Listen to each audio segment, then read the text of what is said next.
دې پورې کوله زما محترمو. کلم چې خبره د اغستو راغلې ده، ټولو صحابه کرامو د پیغمبر له لونه په واده باندې اغستې دي، د پیغمبر نه بلکې تمام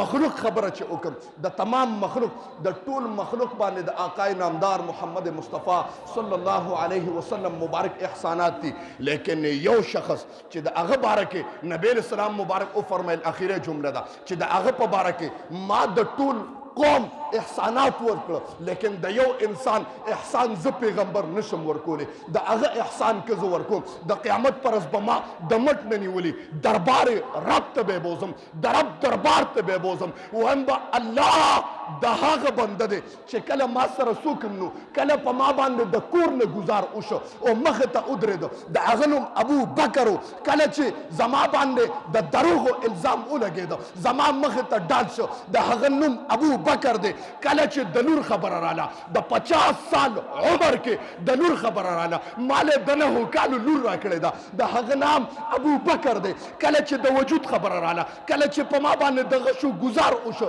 وجود زخمی شوی دی، وجود بیهوشه شوی دی، هغه وجود ابو بکر دی. ما ته ټولو دنیا احسانات ورکړه، لیکن د یو انسان احسان نشم ورکولی، هغه احسان الله ته په خپله ورکه درته مې ودرولې د قیامت پر د هغه نوم ابو بکر صدیق دی. گویا رب فیصله نه کوي، لیکن چې ابوبکر صدیق رضی الله تعالی عنه ورمخکې شي، د الله چې څومره غصه ده، غصه به ختمه شي، او د عملنامه د قیامت ابتدا چې کېږي، د قیامت دغه چې شروع کېږي، هلکه حساب و کتاب چې شروع کېږي، هغه به د ابوبکر صدیق رضی الله تعالی عنه شروع کېږي. واخر دعوانا الحمد لله رب العالمین وصلی الله تعالی علی خیر خلقه محمد و آله و اصحابه اجمعین برحمتک. یا رسول سلام علیکہ،